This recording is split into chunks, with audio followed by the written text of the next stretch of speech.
Good morning. My name is Herb Scheer, past chairman of the Budget Committee. Budget Committee Chairperson Marna Whittington could not be with us today and has delegated authority to me to chair today's meeting. I am honored to do so, and I would like to welcome everyone to the public meeting of the Budget Committee. This meeting has been duly advertised as a public meeting in accordance with the Sunshine Act and is therefore open to members of the public as observers. Participation in the meeting is limited to members of the Budget Committee and to those committees that have been invited in advance to take part. Members of the Executive Committee have been invited to today's meeting.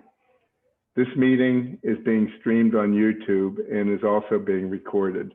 The recording will be made available via the Board of Trustees website at a later date. A quorum of voting members of the Budget Committee is present for the transaction of business today. I would like to call on Mr. Harry Sastry, Senior Vice Chancellor and Chief Financial Officer, to provide an overview of the proposed operating and capital budgets for fiscal year 2022.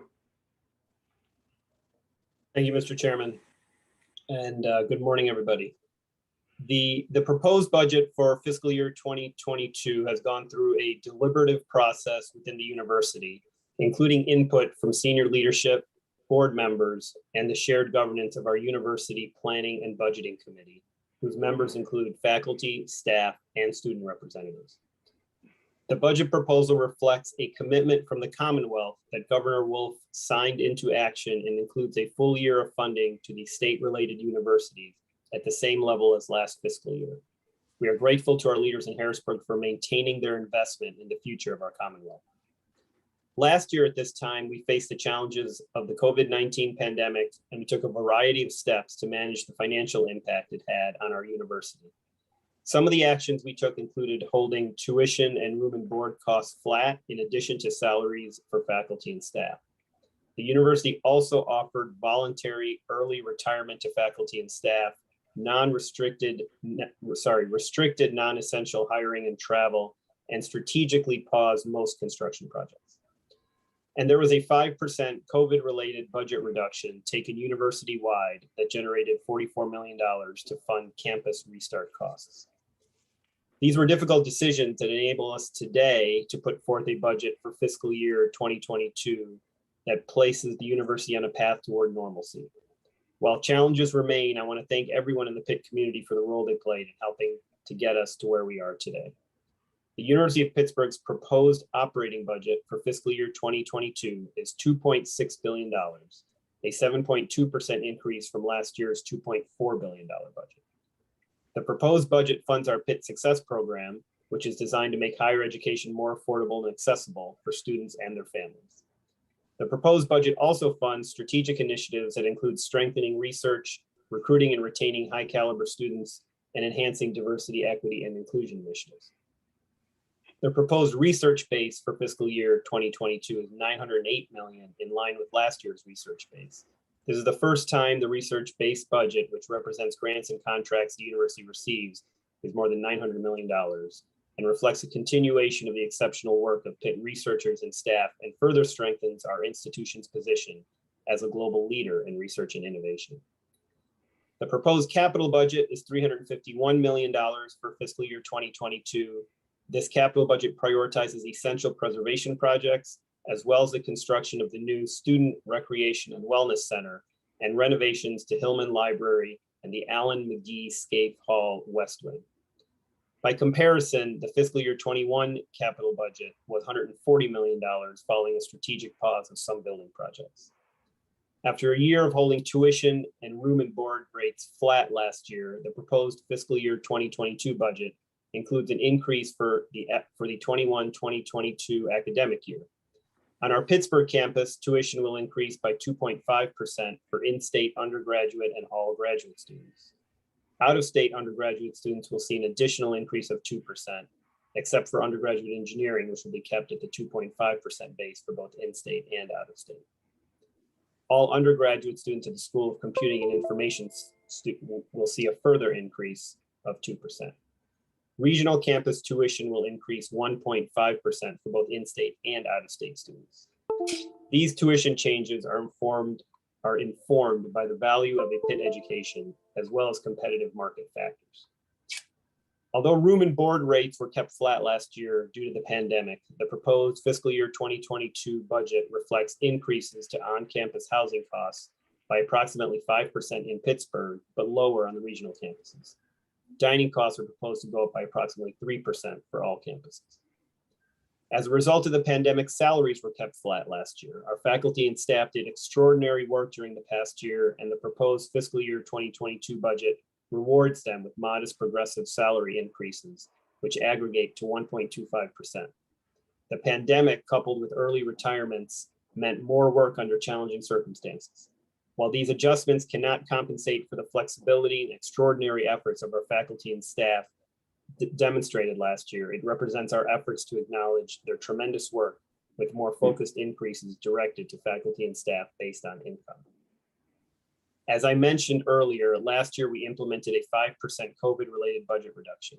While that reduction has been restored, we are proposing a 1% permanent budget reduction across the university this year to balance the budget while continuing to support compensation increases for faculty and staff, as well as other key initiatives. As we worked through the challenges of last fiscal year, I want to extend my appreciation to everyone at Pitt. By working together, we managed to continue moving our mission forward during a tremendously difficult year, and we created a proposed budget that will fuel Pitt's long-term success and growth in the pandemic's aftermath. And with that, I turn that back over to you, Mr. Chairman. Thank you, Harry. A resolution recommending that the Executive Committee of the Board of Trustees approve the university's proposed operating budget and proposed capital budget for fiscal year 2022 is included in your materials. May I have a motion to approve? So moved. A second? Second. All in favor say aye. Aye. Any opposed? The motion is approved. Is there any new business to be brought before this committee?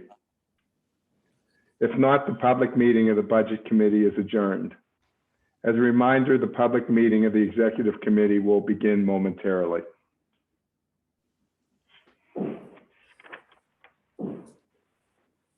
Okay. Good morning, everybody. My name is Tom Richards. As chairperson of the Board of Trustees and the Executive Committee of the Board, I would like to welcome everyone to today's public meeting of the Executive Committee. This meeting has been duly advertised as a public meeting in accordance with the Sunshine Act and is therefore open to members of the public as observers. Participation in the meeting is limited to members of the Executive Committee and those the committee has invited in advance to take part. Members of the Budget Committee have been invited to today's meeting. This meeting is being streamed on YouTube and is also being recorded. The recording will be made available via the Board of Trustees website at a later date. A quorum of voting members of the Executive Committee is present for the transaction of business at today's meeting. Today's meeting includes consideration of charitable gift annuity registrations for New York and New Jersey. At this time, I would like to call on Chris Davitt, Senior Vice Chancellor for Philanthropic and Alumni Engagement, to review the resolutions. Chris. Thank you, Mr. Chairperson. A background statement was included in the materials. In short, I'm asking the Executive Committee to pass 2 new resolutions to advance our registration applications with New York and New Jersey to allow Pitt to fundraise for charitable gift annuities. This committee already approved 2 resolutions on this topic. Today's resolutions are needed because of the specific requirements for New Jersey and New York. These 2 states, along with California, have complicated registration processes, which is why Pitt is not registered in the past. At the same time, there's tremendous opportunity in these 3 states for charitable gift annuity success. In an analysis completed by an external consultant, our not being registered in all states was identified as the primary impediment to the universities having a more productive gift annuity program. Furthermore, California, New York, and New Jersey have strong potential for charitable gift annuity fundraising. We expect these markets to be as productive for Pitt as Pennsylvania and Florida, where we have closed more than a total of $30 million in CGA gifts in support of the university. In sum, these resolutions are updates to those that were passed in December 2018 to accurately articulate the requirements for New Jersey and New York, specifically for how the funds need to be managed. Thank you. Okay, thank you, Chris. May I have a motion and a second to approve the resolution for the application for a special permit to issue charitable gift annuities and the segregation of annuity reserve funds in the state of New York? So moved. Second. Any discussion? All those in favor, say aye. Aye. Any opposed? Any abstentions? Thank you. The resolution for New York is approved. May I have a motion and a second to approve the resolution for application for a special permit to issue charitable gift annuities in the state of New Jersey? So moved. So moved. Second. Second. Any discussion? All those in favor say aye. Aye. Any opposed? Any abstentions? Thank you. The resolution for New Jersey is approved.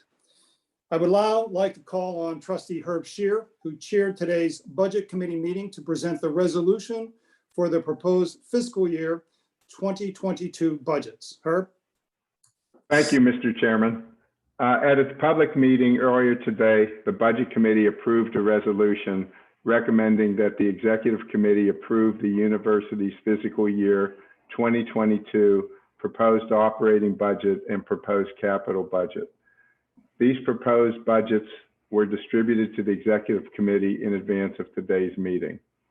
Whereas the Budget Committee has reviewed the fiscal year 2022 proposed operating budget, which includes a proposed tuition rate schedule, and whereas the Budget Committee has reviewed the fiscal year 2022 proposed capital budget, now therefore be it resolved that the Budget Committee hereby recommends that the Executive Committee of the Board of Trustees approve the university's fiscal 2022 proposed operating budget, which includes the proposed tuition rate schedule as set forth in Exhibit A attached to this resolution.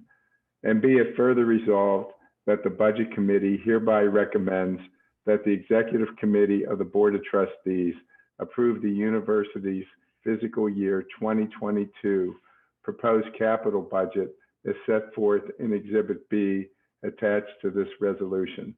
Mr. Chairman, on behalf of the Budget Committee, I move that the Executive Committee of the Board of Trustees adopt the resolution approving the university's fiscal year 2022 proposed operating budget, which includes the proposed tuition rate schedule and the proposed capital budget. Thank you, Herb. May I have a second? Second. Any discussion? All those in favor say aye. Aye. Any opposed? Any abstentions? Thank you. The resolution for the university's fiscal year 2022 proposed operating and capital budgets is approved. Is there any new business to be brought before this committee? If not, the public meeting of the Executive Committee is adjourned, and I wish everyone a safe and healthy summer. Thank you. Thank you. Thanks, everyone. Thank you.